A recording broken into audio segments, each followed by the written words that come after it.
unpack what that is.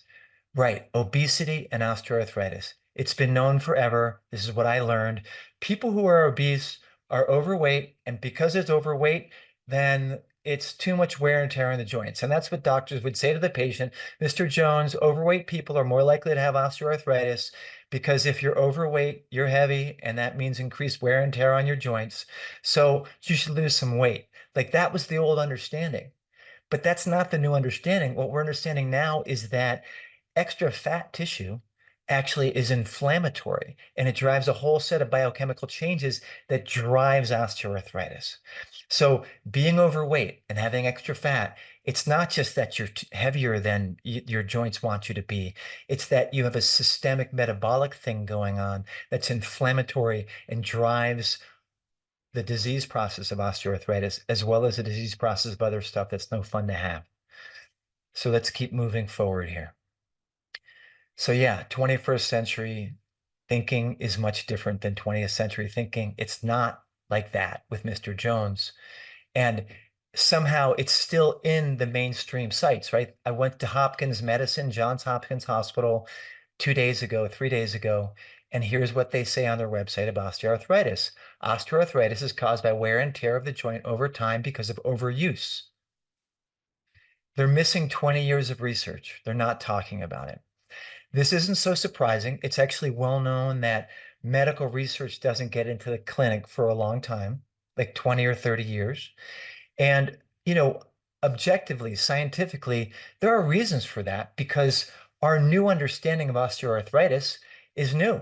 And science is still working out the details about, well, what do we want to do about this? How do we turn this into treatments? What do we recommend for people? How do we know what's safe and not safe? It's a really complex question.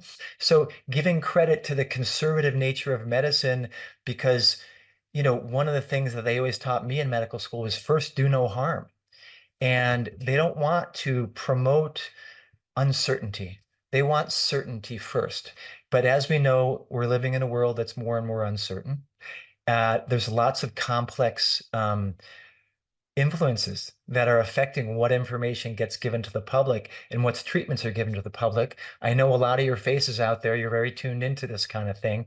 It's not the benevolent thing like we thought it was. There's a lot of financial interests and political interests and all sorts of things going on.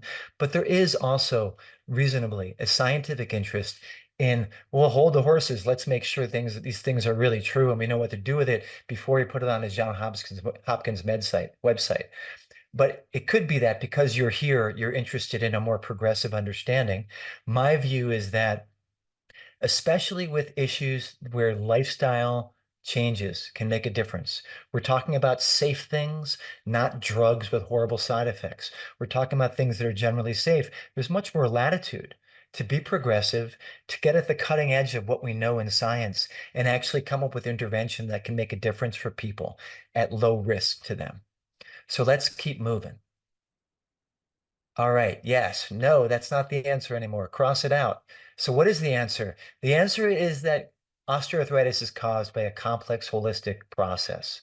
It's systems biology, where all your systems are interacting with each other. Your immune system, your joints, your brain, your gastrointestinal system, your hormones, your brilliantly complex system of little molecules that are communicating among all of your cells. It's astonishing what goes into it. We're going to touch on that, hopefully in a way that won't explode your brain like it explodes mine. There's so much to know about this. It's outrageous. But basically, we still know that mechanical stress is important, right? It puts physical stress on the cartilage. But we know that there's biochemical and metabolic stress. And we know that excess body fat is an inflammatory organ. It produces all sorts of chemistry that drives that metabolic stress on the joint. We know that mental emotional stress can affect inflammation, that there are immune changes, that there's brain signaling changes, and even more, and we'll dive into it. Complex, holistic process, systems biology, backed by ongoing scientific understanding. So thanks for watching. What I offer in a clinical encounter is a scientifically grounded, truly holistic systems biology approach to understanding what's really going on for you and what's causing the challenges that you're facing, which is based on, for sure, conventional medicine and its understanding, but goes way beyond that to incorporate these other points of view of understanding how your systems work or don't work together to create your state of health or lack of it. And so it's not about one particular approach. It's about truly understanding the biology and the overall picture of you and what's most important for you. And so that could be biochemical approaches like nutrition, supplements, and even appropriate use of medications. It could be structural energetic approaches, whether that be body work or acupuncture or other approaches that are structural, mechanical, energetic. And it could be mind-body approaches, whether that's meditation, movement, counseling, visual imagery. And so the whole idea is coming up with a treatment plan that fits you and fits your values and addresses the underlying biology of what's going on and creating the troubles that you're having.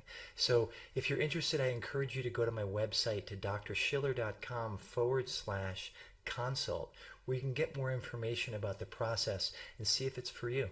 So thanks for watching, and hoping to see you.